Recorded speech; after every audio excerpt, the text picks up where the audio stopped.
കടയ്ക്കൽ ദേവി ക്ഷേത്രത്തിലെ വിപ്ലവഗാന വിവാദത്തിൽ ക്ഷേത്ര ഉപദേശക സമിതിയോട് വിശദീകരണം തേടി ദേവസ്വം ബോർഡ് വീഴ്ചയുണ്ടെങ്കിൽ ശക്തമായ നടപടി സ്വീകരിക്കും. ക്ഷേത്രങ്ങളിൽ രാഷ്ട്രീയ പാർട്ടികളുടെ കൊടിയോ ചിഹ്നങ്ങളോ പാടില്ല. സംഭവത്തിൽ ദേവസ്വം വിജിലൻസ് SP അന്വേഷണം തുടങ്ങിയെന്നും Devaswom board president PS Prasanth പറഞ്ഞു. ക്ഷേത്ര ദേവസ്വം സ്ഥാനങ്ങളിൽ രാഷ്ട്രീയ പാർട്ടികളുടെയോ കൊടിയോ ചിഹ്നമോ പരിപാടികളോ പാടില്ല എന്ന് കൃത്യമായ കോടതി വിധിയുണ്ട്. ഇത് ഉപദേശസമിതിയുടെ ഭാഗത്തുണ്ടായ ഒരു പിഴവെന്നാണ് നമ്മൾ മനസ്സിലാക്കുന്നത്. കാരണം ഉത്സവങ്ങൾ സംഘടിപ്പിക്കുന്ന ഉപദേശ സമിതിയാണ്. ആ ഉപദേശ സമിതിയോട് നമ്മൾ നോട്ടീസ് കൊടുത്ത് വിശദീകരണം ചോദിച്ചിട്ടുണ്ട്.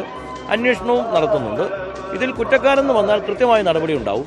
ഏത് ക്ഷേത്രങ്ങളിലായാലും രാഷ്ട്രീയ പാർട്ടികളുടെ ചിഹ്നമോ കൊടിയോ ഉണ്ടാകാൻ പാടില്ല എന്നുള്ളത് ദേവസ്വം ബോർഡിന് നിർബന്ധമാണ്. അത് കോടതിയുടെ കൃത്യമായ വിധിയാണ്. അത് ലംഘിച്ചാൽ അത് കോടതി വിധി ലംഘിക്കുന്നതിന് തുല്യമാണ്. അതുകൊണ്ട് തന്നെ ആ കാര്യത്തിൽ ദേവസ്വം ബോർഡ് ഒരു വിട്ടുവീഴ്ചയുമില്ല. അന്വേഷണം ഞങ്ങൾ ഉപദേശ സമിതിക്ക് നോട്ടീസ് കൊടുത്തിട്ടുണ്ട്. ഞങ്ങളുടെ വിജിലൻസ് SP ഉണ്ട്. SP കൊണ്ട് അന്വേഷിപ്പിക്കുവാനും ഉത്തരവ് കൊടുത്തു. കഴിഞ്ഞ ദിവസമാണ് കടയ്ക്കലിൽ തിരുവാതിര ഉത്സവത്തിന് അലോഷി പുഷ്പനെ അറിയാമോ എന്ന വിപ്ലവഗാനം പാടിയത്. പ്രതിപക്ഷ നേതാവ് VD സതീശൻ ഈ വിഷയം ഉന്നയിച്ചതോടുകൂടിയാണ് സംഭവം വിവാദമായത്. സതീശൻ ഇന്നലെ പറഞ്ഞത് കൂടി കേൾക്കാം. എന്തിനാണ് അമ്പലത്തിൽ ഉത്സവം നടക്കുമ്പോൾ അവിടെ പോയി ഇൻക്ലാബ് സിന്ദാബാദ് വിളിക്കുന്നത്?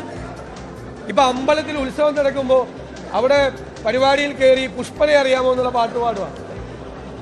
അതിന്റെ വീഡിയോകൾ ഇപ്പൊ പ്രചരിക്കുകയാണ്.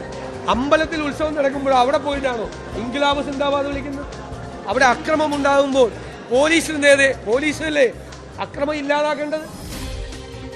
എന്തായാലും പുഷ്പനെ അറിയാമോ എന്ന ഗാനം ആലപിക്കുക മാത്രമായിരുന്നില്ല. അവിടെ DYFIയുടെ പതാകകൾ അടക്കം സ്ക്രീനിൽ വരികയും DYFIക്ക് മുദ്രാവാക്യം വിളിക്കുകയും ചെയ്ത പശ്ചാത്തലം കൂടിയുണ്ടായി. ആ ഒരു സാഹചര്യത്തിൽ കൂടിയായിരുന്നു വിഷയം പ്രതിപക്ഷ നേതാവ് ഉയർത്തിക്കൊണ്ടുവന്നത്.